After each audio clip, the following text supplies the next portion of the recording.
Assalamualaikum warahmatullahi wabarakatuh. Selamat sore kawan pajak. Jumpa lagi dengan saya Teddy Dan saya Anas. Kita bertemu lagi di Ngalam, ngobrol asik ala Madya Malam.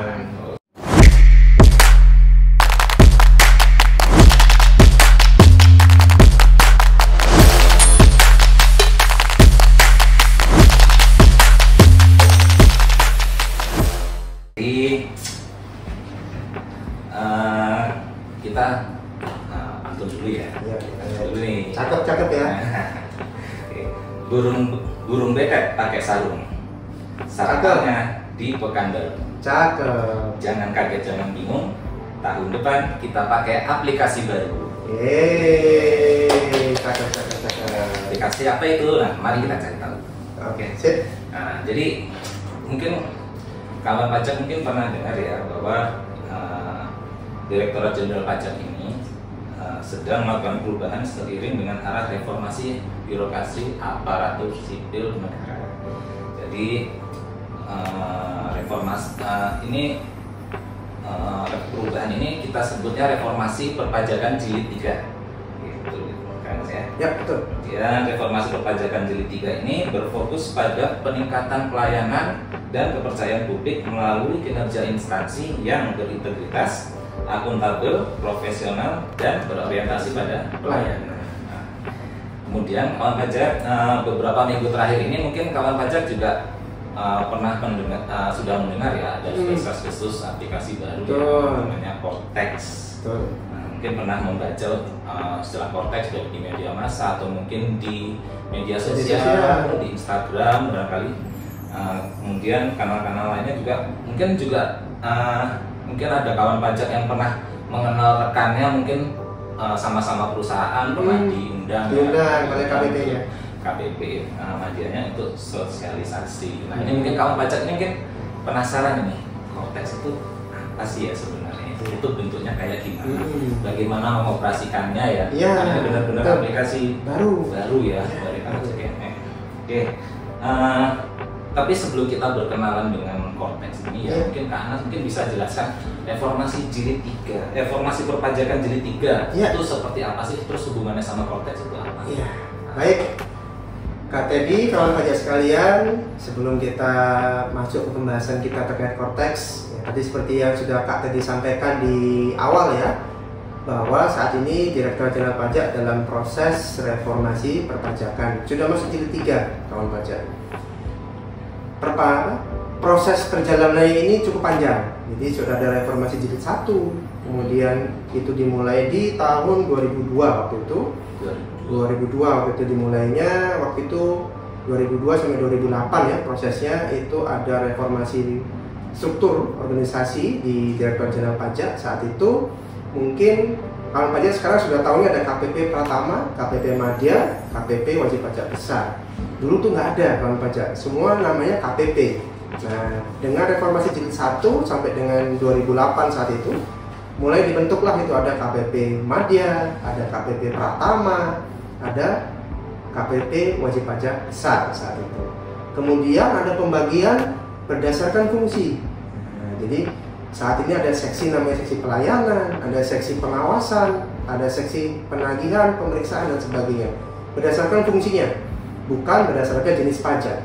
Kalau yang lama dulu sebelum ada reformasi jilid 1 Kak Teddy, kawan pajak, itu seksinya namanya seksi pajak pertambahan nilai, seksi pajak penghasilan. Nah, itu sesuai jenis pajaknya. Mulai tahun 2002 itu sudah tidak digunakan lagi. Kemudian masuk ke reformasi jilid 2. Nah, reformasi jilid 2 itu mulai 2009 kawan pajak sampai saat itu 2016 ya, 2016. Itu kita mulai mengenalkan adanya reformasi di teknologi informasi. Ya, saat itu mungkin kawan pajak sudah ada yang namanya DJP online. Ya, itu sudah mulai dikenalkan. Ada ISPT saat itu untuk melaporkan SPT secara elektronik, e-filing yang mengisi melaporkan SPT OP secara online. Nah, itulah masuknya reformasi jilid 2 saat itu. Mulai 2009 sampai 2016. Kemudian di 2016, kawan pajak mungkin ingat ada tax amnesty saat itu, ada pengampunan pajak.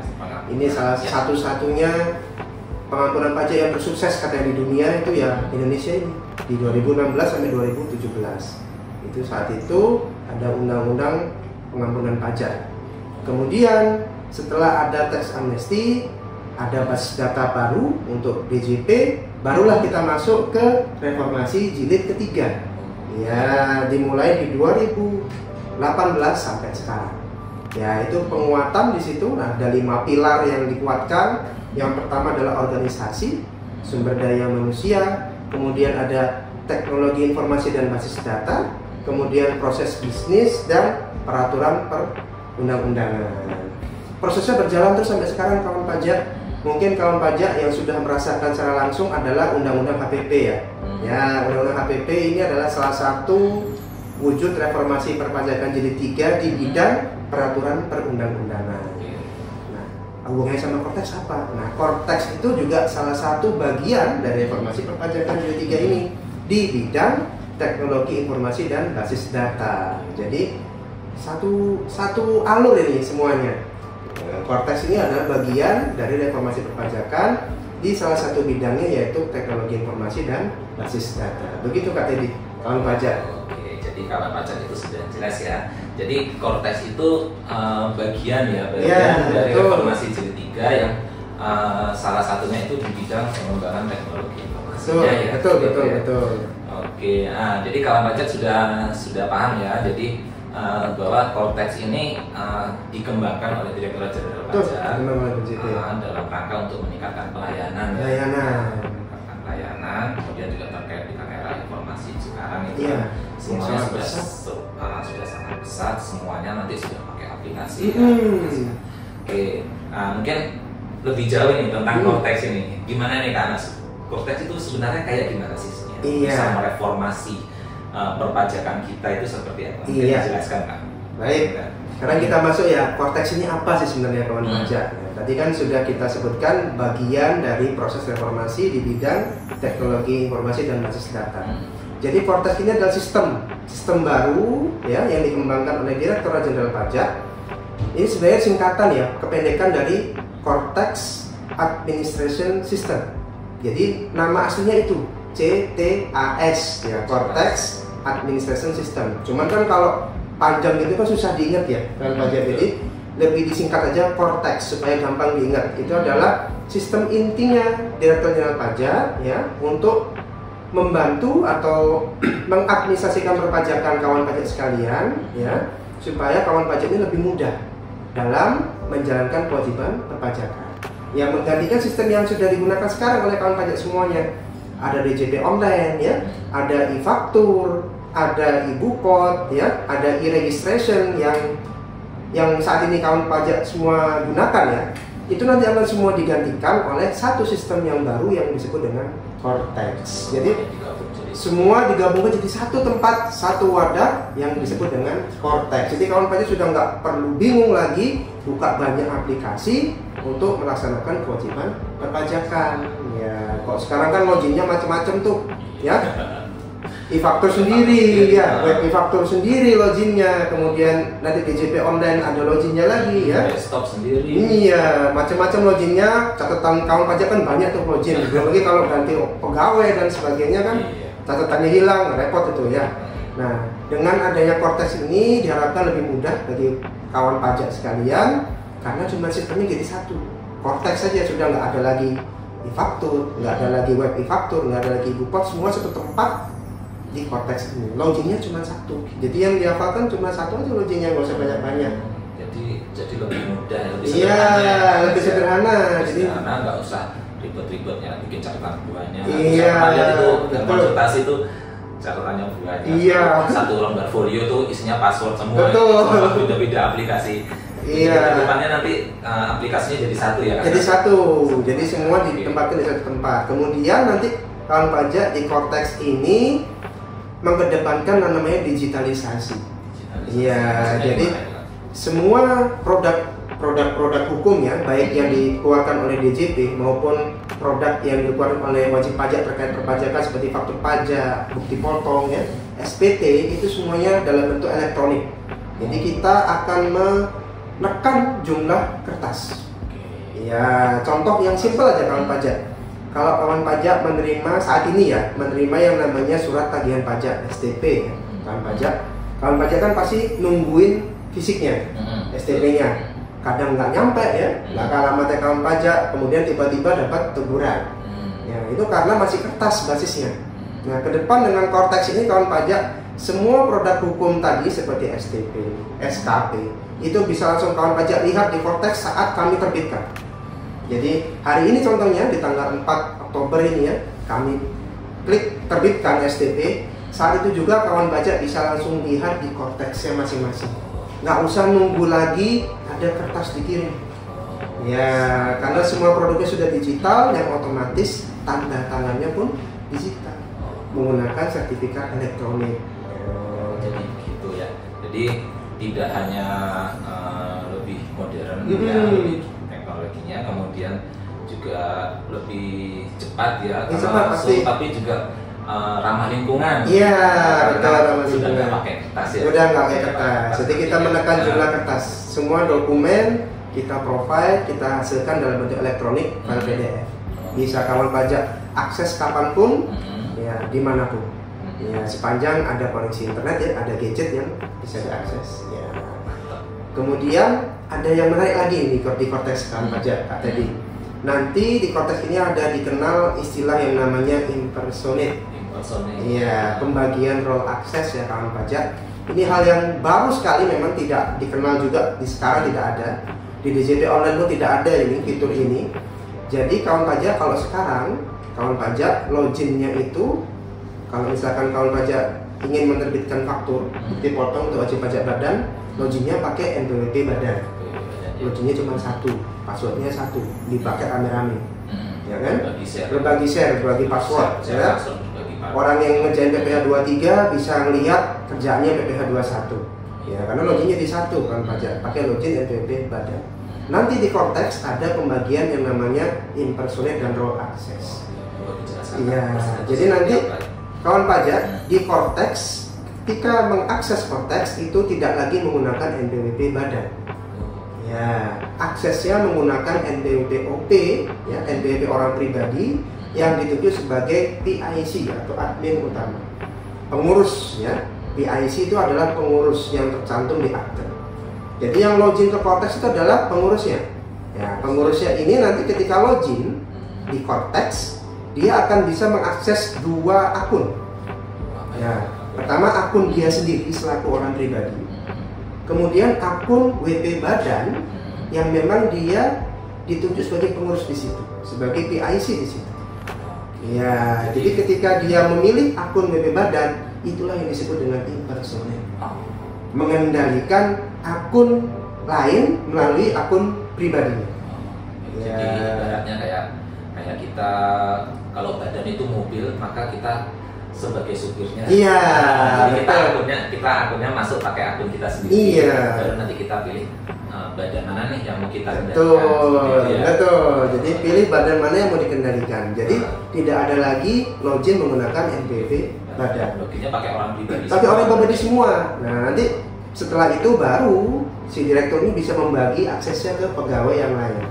Pegawai yang ada di bawahnya ini ada penunjukan yang namanya penunjukan akses. Orang yang ditunjuk ini pun nanti loginnya tidak pakai NPWP-nya pengurusnya, enggak.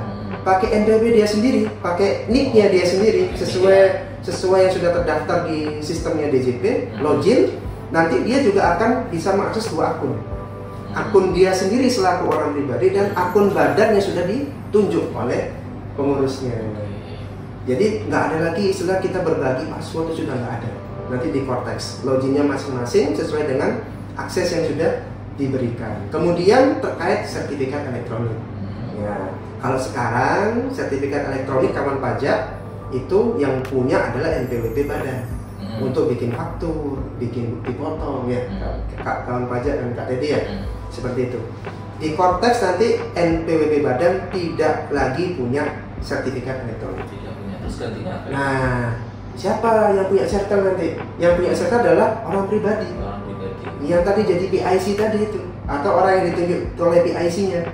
Nah, orang pribadi ini yang boleh punya sertel yang nantinya digunakan untuk tanda tangan elektronik di faktur pajak, di bukti potong maupun di SPT. Itu konsekuensi karena login dengan menggunakan barang Betul. sertifikat elektroniknya pun atas nama orang pribadi. bukan badan lagi seperti yang sekarang ya. Betul. Jadi ini memang konsep yang baru sekali, yang belum ada di sistem yang sekarang. Ya, nanti kawan pajak akan mengenal konsep ini ketika sudah menggunakan Cortex. Jadi seperti itu ya kawan pajak ya.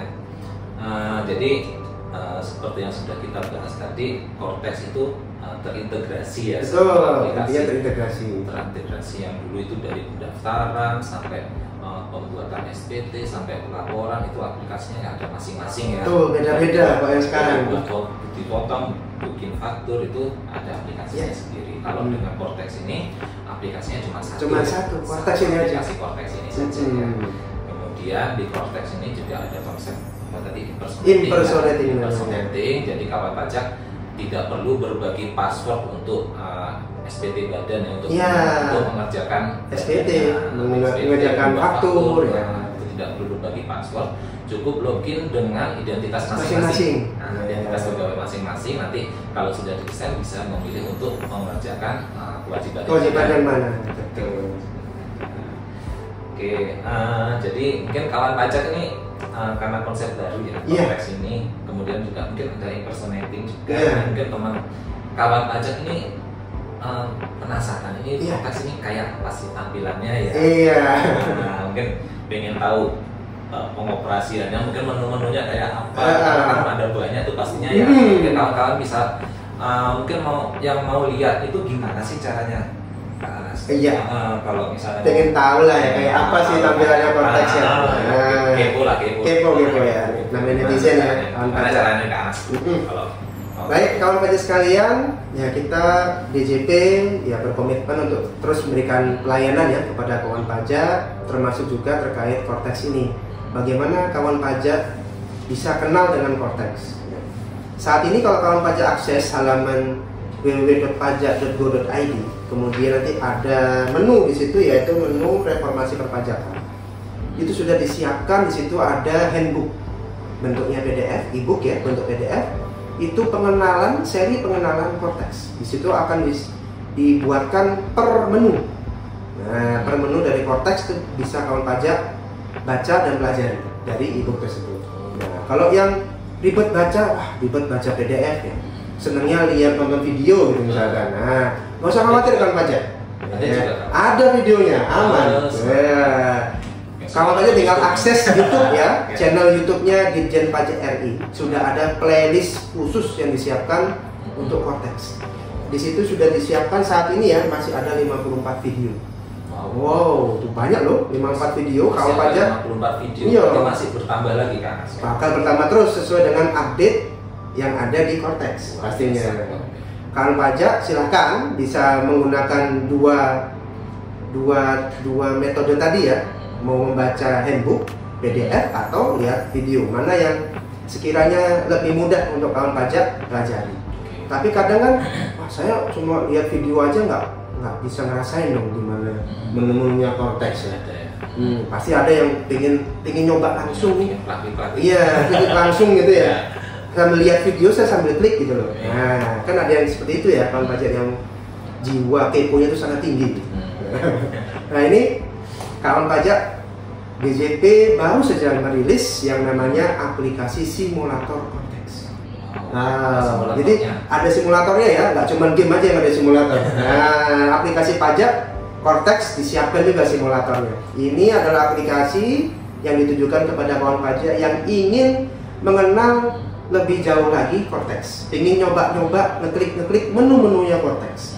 Kayak apa tampilan Cortex? Nah, itu ada yang disiapkan yaitu simulator Cortex. Nah, nanti kawan pajak silakan akses simulator Cortex yang sudah disiapkan oleh DJP sambil lihat video di YouTube sambil nyobain nih simulator Cortex. Seperti itu. Itu ya. Jadi kawan pajak yang kepo ini Cortex nanti kayak apa, kita sudah ada modulnya ya. Iya, sudah disiapkan. Kita ada videonya untuk kalau mau ditonton nih, mungkin lagi senggang begitu lah Cortex. Iya. Ada juga aplikasi simulatornya. Iya. Jadi pengen istilahnya mau lihat feel-nya kayak apa sih aplikasi Iya, itu nanti. betul. Itu gimana sih cara mengaksesnya Kak Anas? Mungkin kawan-kawan pajak mungkin mau tahu, mungkin bisa Iya. dijelaskan Kak. Betul. Pasti yang ini ya, yang penasaran pengen nyoba simulator ya. Ya, karena ya sama kayak orang game atau itu kan pasti pengen nyobain langsung, kan? Saya juga penasaran nih sebenarnya. Kak. Iya. Gimana caranya? Gimana caranya akses simulator ini? Kawan pajak nanti cukup buka laman djponline.pajak.go.id ya. Kemudian kawan pajak login ya ke DJP Online. Nanti ketika kawan pajak login itu sudah langsung muncul pendaftaran simulator Cortex di halaman awal setelah kawan pajak login ke DJP Online. Gitu login langsung ada. Langsung muncul tuh. Muncul. Oh, oke. Warnanya biru gelap itu paling atas simulator Cortex. Ya, tinggal diklik ya halaman itu, menu tersebut nanti akan diarahkan ke halaman pendaftaran. Nah, kalau untuk orang pribadi nanti sudah langsung muncul NPWP atau NIK dan alamat email. Ya, alamat emailnya ini yang dipakai adalah alamat email yang ada di DJP Online. Kemudian nanti kawan pajak yang orang pribadi tinggal memasukkan kode verifikasi atau captcha dan klik kirim. Nah, nanti proses pendaftaran akan berjalan. Nantinya kawan pajak tinggal memantau email yang tadi sudah muncul di pendaftaran tadi, akan dikirimkan username dan password untuk mengakses aplikasi simulator Cortex. Itu untuk yang wajib pajak orang pribadi ya. Kemudian yang wajib pajak badan gimana? Kalau pengen coba-coba, ya, mungkin coba yang impersonating tadi ya. Sama ya, login menggunakan NPWP badan di DJP Online. Nanti akan ada sama menu pendaftaran simulator Cortex. Bedanya nanti di menu pendaftarannya yang muncul ada 2 NPWP. Ya, pertama adalah NPWP badan ya, dan alamat email badan. Yang kedua diminta memasukkan NPWP PIC atau penanggung jawab lah, admin lah. Kalau secara ketentuan yang sebenarnya kawan pajak yang kita Cortex aslinya ya nanti PIC ini adalah pengurus yang ada di akte. Jadi NPWP harus diisi NPWP pengurus yang ada di akte. Nah, itu nanti yang akan dipakai di Cortex yang versi asli. Tapi karena ini adalah simulator ya kawan pajak, kita kan hanya latihan, coba-coba. Silakan bisa diinputkan NPWP pegawai yang ada di perusahaan tersebut, silakan. Siapa saja bisa NPWP dimasukkan, termasuk juga alamat emailnya. Kemudian klik kirim ya, sama seperti yang OP, nanti akan menerima username dan password di email. Nah, ini hanya untuk latihan, hanya untuk coba-coba di simulator. Kemudian setelah dapat email, username dan password, kita akses web apa? Nanti di emailnya sebenarnya sudah ada kawan pajak alamat webnya yang harus diakses itu sudah ada. Cuma nanti kawan pajak bisa akses langsung ya di portal wp-simulasi.pajak.go.id. Berarti bukan DJP Online-nya ya? Bukan, jadi tempatnya terpisah dari DJP Online, memang disiapkan terpisah supaya tidak mengganggu DJP Online. DJP Online digunakan hanya untuk mendaftar saja, untuk mendapatkan username dan password supaya bisa digunakan di simulatornya Cortex. Nah, setelah kawan pajak akses web tersebut, login pakai username dan passwordnya tadi Kak Teddy, itulah isinya Cortex. Ya, jadi tampilan yang ada di situlah, itulah Cortex yang nantinya akan digunakan di tahun 2025. Ya, secara gambaran nanti kawan pajak bisa melihat, oh kira-kira kayak gini loh menu-menunya Cortex. Kemudian bisa kawan pajak klik-klik menu-menunya, ya, bisa coba-coba, bisa ngikutin video yang sudah ada di YouTube sambil nyoba-nyoba bisa. Mau tanya nih Kak, Boleh? ini kan simulator ya? Iya. Simulator kan berarti di dalamnya kan juga ada data-datanya. Iya. Juga Betul. Itu gimana itu? Itu apakah datanya real atau gimana ini? Nah, iya. Namanya simulator ya? Namanya simulator ya pasti ada isinya lah pasti Iya, ya. Kita sudah siapkan isinya. Tapi kawan pajak nggak perlu khawatir, data yang kami siapkan di simulator itu data dummy. Datanya dummy, statis, tidak akan terupdate kemana-mana. Hanya ada di simulator itu saja, tidak berpengaruh ke data DJP Online-nya kawan pajak sekalian. Jadi nggak usah khawatir, silakan coba-coba sepuasnya di simulator. Iya. Ini masih terpisah ya. Jadi kalaupun di simulatornya mungkin itu sudah bisa bikin faktur atau bukot belum sih Kak? Sudah. Jadi nanti di simulator itu ada menu untuk membuat faktur, untuk membuat bukti foto, memang sudah disiapkan datanya ya. Nah, nanti kawan pajak tinggal klik saja, lihat isinya sambil bandingkan dengan video yang sudah kami siapkan. Nah ini seperti apa prosesnya. Nah itu yang mau saya tanyakan itu. Itu nyambung nggak? Tadi nggak nyambung kan? Berarti kan datanya JP online. Berarti kalau misalnya kita coba bikin faktur kan, misalnya itu berarti kan kita nggak seperti bikin faktur beneran kan? Enggak. Jadi itu hanya coba-coba, hanya simulasi aja. Nggak nyambung kemana-mana, nggak nyambung ke web faktur juga enggak, nggak nyambung ke e-faktur desktop juga enggak, nggak nyambung ke DJP online juga enggak. Jadi aman ya. Aman. Kawan pajak bisa belajar nih, coba-coba wis dioprek-oprek. Iya, silakan dicoba semaksimal mungkin yang ada simulasi. Iya. Mungkin coba-coba bikin faktur, coba-coba bikin bukot ya. Iya. Lapor SPT PPN juga silakan dicoba di situ. Iya. Lengkap berarti ya simulatornya ya. Oke, jadi tadi oleh Kak Angkas sudah dijelaskan ya tadi masalah gimana sih caranya mengakses simulator ya Kak Angkas ya. Ya, jadi kawan pajak bisa sambil mungkin menjelajah nanti Cortex itu seperti apa sih, menunya bisa diklik-klik. Kemudian ada juga buku petunjuknya. Sudah ada buku petunjuknya. Dan sudah ada videonya. Oke, jadi sudah tahu ya kawan pajak ya. Nah, jadi setelah kita membahas Cortex ini ada lagi nggak Kak yang mau ditambahkan? Oh iya. Betul Kak Teddy. Jadi mengingatkan kembali ya kawan pajak, ini kan sebentar lagi. Ya, rencananya kan akhir tahun 2024 ini Cortex akan dirilis oleh Direktorat Jenderal Pajak. Kemudian mungkin di awal 2025 nanti wajib pajak akan mulai menggunakan Cortex, baik OP maupun badan ya. Apa yang harus disiapkan oleh kawan pajak sekalian? Yang pasti tadi ya berlatih menggunakan Cortex, pakai simulator. Silakan membiasakan lah pakai Cortex, pakai simulator. Dilihat menunya, diklik-klik, dan silakan dicoba-coba sesuai dengan petunjuk yang sudah kami siapkan di buku, e-booknya atau melalui video.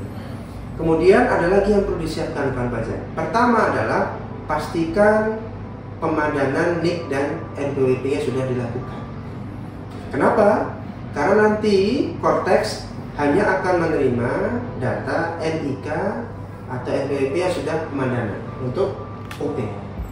Nah, jadi pastikan sudah pemadanan ya NIK dan NPWP, khususnya untuk DPOP ya. Baik itu OP pribadi sebagai karyawan biasa maupun yang posisinya sebagai pengurus di perusahaan. Pastikan sudah melakukan pemadanan NIK NPWP di DJP online-nya masing-masing. Pastikan sudah valid statusnya. Yang kedua adalah untuk wajib pajak badan, khusus untuk wajib pajak badan, pastikan data penanggung jawab di DJP online, DJP badan ya, itu kan ada tag kawan pajak yang wajib pajak badan login ke DJP online, kemudian klik menu profil, itu ada bagian yang namanya penanggung jawab. Pastikan data yang ada di situ sudah sesuai dengan akte perusahaan. Ya, ada namanya di akte sebagai pengurus. Ya, jika belum sesuai kawan pajak segera ajukan permohonan perubahan data ke KPP terdaftarnya masing-masing untuk mengupdate data penanggung jawab yang ada di DJP online. Ya, fungsinya untuk apa ini penanggung jawab ini? Tadi kan kita sudah menyinggung masalah impersonate ya di awal, bahwa nanti yang login itu adalah PIC, ya WPOP. PIC, ya pertama kali. PIC ini siapa nanti yang akan login di Cortex pertama kali adalah penanggung jawab yang ada di DJP online. Itu yang akan kita bawa ke Cortex sebagai orang yang pertama login sebagai WPOP di Cortex. Untuk data itu yang akan kita bawa. Makanya pastikan datanya benar sesuai dengan akte yang ada di bagian penanggung jawab DJP online-nya WP badan. Ya, jadi dua hal itu ya yang perlu kawan pajak perhatikan sekali lagi, yaitu pemadanan NIK NPWP, dan untuk WP badan pastikan data penanggung jawabnya sudah valid. Ya. Kemudian kawan pajak yang mungkin masih bingung dan sebagainya, pengen belajar lebih jauh dan sebagainya, sudah coba-coba ini ya, sudah coba-coba simulator, sudah lihat video kok masih bingung, kawan pajak nggak perlu khawatir ya. Semua KPP ya, semua KPP di seluruh Indonesia itu mulai bulan Oktober ini sampai Desember itu diberikan mandat oleh Kantor Pusat untuk mengadakan kelas pajak masalah Cortex. Nah, untuk yang terdaftar di KPP Madya Malang ya, khusus untuk BP yang terdaftar di KPP Madya Malang, kami rencananya akan membuka kelas pajak secara online melalui Zoom meeting. Nantinya mungkin akan kita awali di akhir Oktober ini, ya, akhir Oktober ini untuk membahas Cortex lebih jauh. Ya, nanti kita sama-sama mencoba simulatornya Cortex. Ya, kita sama-sama kita pandu, klik-klik menunya dan sebagainya di kelas pajak tersebut secara online. Ya. Jadi itu ya kawan pajak ya. Jadi kalau misalnya kawan pajak mungkin masih belum jelas ya, nanti ada pengumumannya lewat mana? Nanti ya? Selalu kita umumkan lewat IG. Ya, selalu pantau terus media sosial kami. Ya, nah, jadi itu ya kawan pajak ya. Jadi Cortex ini itu adalah perwujudan, salah satu perwujudan dari reformasi perpajakan jilid 3 ya, di bidang teknologi informasi. Oke. Jadi Cortex ini sudah kawan-kawan sudah tidak lagi diributkan dengan berbagai macam aplikasi, cukup satu aplikasi Cortex itu saja. Betul. Kemudian juga surat menyurat ya, dari perhatian saya ini juga surat menyurat itu sudah tidak lagi menggunakan kertas ya. Semuanya digital. Semuanya digital melalui notifikasi di Cortex. Semuanya nanti akan ada notif dan bisa diunduh langsung dokumennya. Ada notif di Cortex sehingga sudah paperless. Iya, betul. Paperless. Sudah apa istilahnya? Ramah lingkungan. Ramah lingkungan, betul sekali. Ramah lingkungan. Kemudian ini juga pasti memudahkan ya, karena ya itu tadi apa istilahnya? Cuma perlu login ke satu aplikasi. Oke, jadi kawan pajak kalau misalnya tadi penasaran ya sudah kita bahas tadi, itu bisa melihat membaca modulnya. Betul. Lihat videonya. Iya, videonya sudah kami siapkan, itu akan kami update. Selalu update ya, seiring dengan perkembangan, karena ini juga masih pengembangan ya. Iya, Cortex ini masih di tes ya, kawan pajak sampai dengan akhir 2024 ini. Iya, masih dalam tahap pengujian. Ya, nanti akan rilis mungkin tahun depan atau sebelum mungkin Desember, akhir Desember perkiraannya. Betul, perkiraannya akhir Desember 2024. Nah, jadi monggo kawan pajak, kita selain ada buku, selain ada e-book, ada video, ada simulator, kita juga akan kelas pajak. Betul, sudah komplit ini. Sudah komplit kawan pajak. Kalau sampai tahun depan ini masih bingung Cortex kayaknya kok. Amin. Iya, betul, kebangetan banget ya kayaknya. Oke, jadi kawan pajak sudah jelas ya terkait Cortex ini. Kita coba cek dulu masih ada pertanyaan. Nggak ada yang tanya, udah ngerti semua kayaknya. Ya, udah mau penasaran mau nyoba kayaknya. Udah pada penasaran mau nyoba. Iya. Kayaknya, jadi kita tutup saja kawan pajak ya, karena ini sudah tidak ada pertanyaan lagi. Baik, demikian bincang kita di Ngalam, ngobrol asik alam Madya Malang. Kawan pajak, kalau misalnya ingin mengetahui lebih lanjut informasi terkait Cortex ini, monggo bisa di follow kami di Instagram di @pajakmdmalang atau di YouTube dan Facebook di akun KPP Madya Malang. Baik, sekian dan terima kasih. Kami mohon maaf apabila ada kekurangan. Akhir kata, wassalamualaikum warahmatullahi wabarakatuh. Dadah.